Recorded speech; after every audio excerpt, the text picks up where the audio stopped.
You are tuned to www.radioasistenciahumanitaria-lima.org. Buenas tardes y bienvenidos al programa de www.radioasistenciahumanitaria-lima.org. El programa es Migrantes. Gracias por estar con nosotros y procedo a las noticias sobre la situación migrante en el mundo. Population displacement by war and persecution reached the highest level ever recorded. A new report reveals that population displacement caused by war, conflict, and persecution is at the highest level ever recorded. This is by the UN High Commissioner for Refugees. And immediately its Spanish translation. Un nuevo informe revela que el desplazamiento de población provocado por la guerra, los conflictos y la persecución se encuentra en el nivel más elevado jamás registrado. Esta información es directa de las Naciones Unidas del Alto Comisionado para los Refugiados. Some 60 million people had to flee their homes by global conflicts in 2014, warns the UN in an annual report.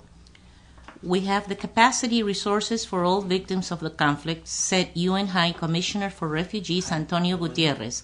The death toll increased by 10 million a year. There were never so many displaced persons and refugees. The UN High Commissioner for Refugees announces a startling increase in the number of people forced to flee, with 59.5 million displaced by the end of 2014 compared with 51.2 million a year earlier. This figure is even more dramatic when compared with 10 years ago, when the number was 37.5 million, says the UN agency. According to the report, in 2014, every day, 42,500 people were internally displaced refugees or asylum seekers. We're not able to pick up the pieces, admitted the High Commissioner for Refugees, Antonio Gutierrez, who emphasized the impotence of humanitarian agencies to act. I do not have the capacity resources for all victims of the conflict, he said. We hope to reach a ceiling on the number of displaced persons and refugees at the end of the year, added Gutierrez. The main cause of this record is the war in Syria, which since its inception in 2011 triggered the move. In 2014, the country consumed by civil war, 7.6 million and 3.8 million refugees were registered by the end of 2014. After Syria, countries with more displaced are Afghanistan with 2.59 million people in total, and Somalia 1.1 million people. These conflicts add another 15, including 8 in Africa: Ivory Coast, Central African Republic, Libya, Mali, Northern Nigeria, Democratic Republic of Congo, South Sudan, and Burundi. 3 in the middle: Syria, Iraq, and East Yemen. 1 in Europe, Ukraine. 3 in Asia, Kyrgyzstan, and several regions of Burma and Pakistan. Récord de desplazados y refugiados en el mundo. Esta noticia sí procede de Radio Francia Internacional, RFI, y tiene fecha de 19 del actual. Unos 60 millones de personas debieron huir de sus hogares por los conflictos mundiales en 2014, alerta la ONU en un informe anual. No tenemos la capacidad ni los recursos para todas las víctimas de los conflictos, advirtió el Alto Comisionado para los Refugiados, Antonio Gutierrez. La cifra de víctimas se incrementó en 10 millones en un año. Nunca hubo tantos desplazados y refugiados. El Alto Comisionado de Naciones Unidas para Refugiados anuncia un sobrecogedor aumento del número de personas obligadas a huir, con 59.5 millones de desplazados a fines del 2014, en comparación con los 51.2 millones un año antes. Esta cifra es todavía más espectacular si se la compara con 10 años atrás, cuando el número era de 37.5 millones, apunta la agencia de la ONU. De acuerdo con el informe, en 2014, cada día 42.500 personas se convirtieron en refugiados desplazados, internos o solicitantes de asilo. Ya no somos capaces de recoger los pedazos, admitió el alto comisionado para los refugiados, Antonio Gutiérrez, quien insistió en la impotencia de las agencias humanitarias para actuar. No tenemos la capacidad, los recursos para todas las víctimas de los conflictos, sostuvo Gutiérrez. Esperamos alcanzar un techo en el número de desplazados y refugiados a finales de año, agregó. La principal causa de este récord es la guerra en Siria, que desde su inicio en 2011 ha disparado los desplazamientos. En 2014, en este país consumido por la guerra civil, se registraron 7.6 millones de desplazados internos y 3.88 millones de refugiados a finales del 2014. Después de Siria, los países con más desplazados son Afganistán, 2.59 millones de personas en total, y Somalia, con 1.1 millón de personas. A estos conflictos se suman otros 15, entre ellos 8 en África, Costa de Marfil, República Centroafricana, Libia, Mali, Norte de Guinea, República Democrática del Congo, Sudán del Sur y Burundi. 3 en Oriente Medio, Siria, Irak y Yemen. 1 en Europa, Ucrania. 3 en el Asia, Kirguistán, varias regiones de Birmania y Pakistán. En cuanto a América Latina, el informe de ACNUR pone de relieve la aparición de un nuevo tipo de refugiados, las víctimas de organizaciones de gángsteres, un fenómeno que afecta a América Central y a México. Por tanto, estos son los dos principales anuncios, o noticia, mejor dicho, de la trágica situación actualmente que es global. Los refugiados, los inmigrantes que naufragian y llegan a las costas y a países costeros como Grecia. En el momento vamos a tener contacto directo con nuestra corresponsal en Europa, Theodora Raleigh. ¿Está lista, Theodora? Adelante, por favor, Juan Carlos. Hi, Theodora. This is from Lima, Peru. Can you provide us your international report, please? Yes, hello. Last week we talked about the humanitarian crisis in Syria, and we said that 220,000 Syrians have fled to Iraq since 2013 and requested asylum there. A few of them live in camps in northern Iraq, but the majority resides in urban communities. However, in Iraq itself, the surge in violence between armed groups and government forces has left millions in need of humanitarian assistance. Only over the last year, the number of Iraqis requiring life-saving assistance has quadrupled to more than 8.2 million people. More concretely, according to the latest figures retrieved from the International Organization of Migration as of June 2015, the number of internally displaced persons has reached 3 million.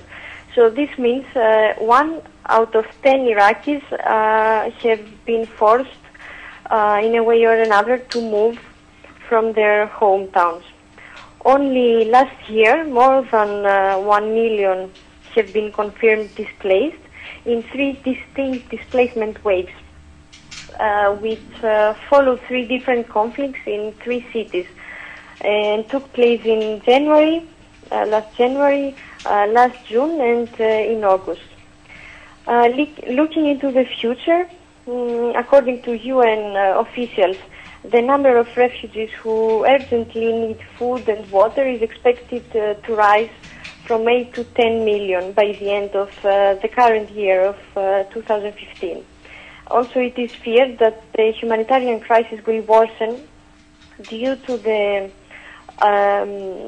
after the self-proclaimed Islamic State of Iraq and the ISIS took control of a large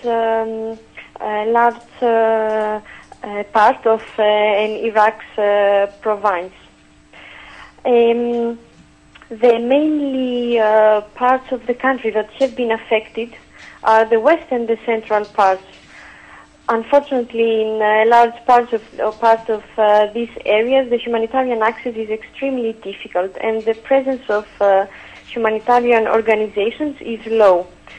According to the UN Refugee Agency, its own personnel's access to some IDP, international displaced person and refugee locations, as well as the ability of these people to transit through certain areas of the country is going to remain restricted. Well, generally speaking, the internal displacement in Iraq is a chronic and complex phenomenon. It's not a recent phenomenon, but it has escalated in the last years. Mainly due to, as we said, to violence, to conflicts, and the march of ISIS through the country. Nowadays, a large number, as we said, of Iraqi IDPs have been displaced by the conflict with the Islamic State group, and they face a lot of problems as they find themselves in a difficult position in places like Baghdad, the capital, where the need for proper papers and wariness of the authorities make it difficult to register with the Ministry of Migration and Displacement and to receive the monthly stipend that is usually provided by the government. Because the moving and searching for shelter within the country, especially towards the northern parts, is often quite expensive. Many of those who have fled were unable to find shelter in the crowded Kurdistan region, which hosts close to half of internally displaced Iraqi families, while others said it was too expensive to live in the north. That's why some of the people have fled south, and they often have moved in with relatives or they have stayed with other families, host families, and a lot of them are using their savings in order to survive. They live, the majority lives in unoccupied public buildings, in mosques, which have been designated as shelters by the local authorities, or with host families, as I said before. And few of them, only 8% of them resides in the displacement camps. The ISIS attacks are reportedly continue to advance towards the Iraqi soil and cause a lot of Iraqi families to seek shelter following their attacks in other parts of the country. And this proposes a lot of challenges. The continuing violence and insecurity, of course, are greatly impacting on the humanitarian community's ability to access the people that are trapped in a lot of parts of northern and the rest of Iraq. For example, the IOM has recorded that in total over 240,000 people have fled the Ramadi district after military operations and attacks, which escalated only in April, very recently. And these people also face troubles in moving to, for example, Baghdad region. As a result, they are forced or they have to turn back into deserted locations. So they are forced to wait at certain checkpoints or to return to unsafe locations where they have limited or no access to water and basic shelter. Excuse they me, are prepared. excuse me, They Theodora. will experience. Yes. Theodora, can you hear me? This is Christina. I have a couple of questions for you, if I may. Yes. Can you tell us, other than the UN, are there other known organizations, humanitarian ones, that are contributing to assistance for the people?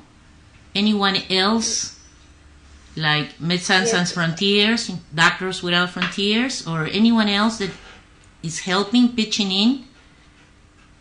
There is also the World Food Program that provides with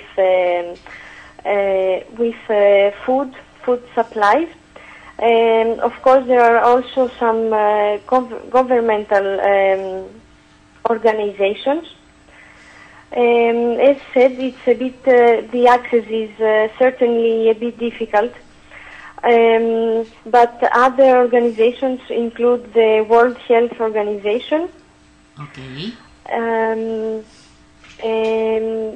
Yeah, basically these are the yes. biggest ones that have access to the country. Yes, and the other question was, you stated that they are mainly going to the north, leaving their homes and trying to find refuge or shelter to the north, but this is quite expensive. They have to get rid of all their belongings and so on. Are they fleeing over the borders also, and where are they going more than anywhere else? Is it to the north of the country, or are they leaving and going to Turkey and other places? Where is the most of the brunt of the population fleeing to? People in order to seek for asylum, they flee to neighboring countries, but they also flee to Europe. For example, a lot of Iraqis have asked for asylum in Belgium.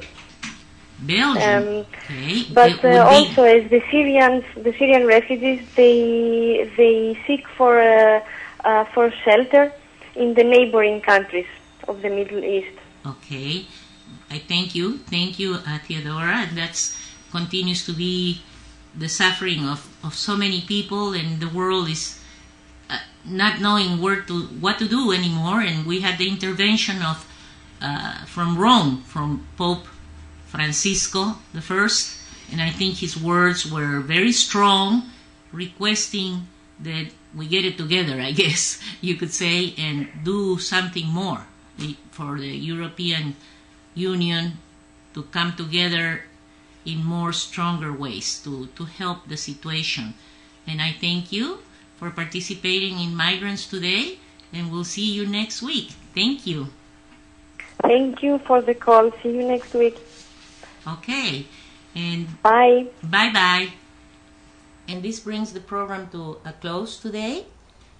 And just wanted to remark here that we are really pleased that we can have Theodora with us reporting directly from Europe, and she certainly brings the latest reports on what's happening.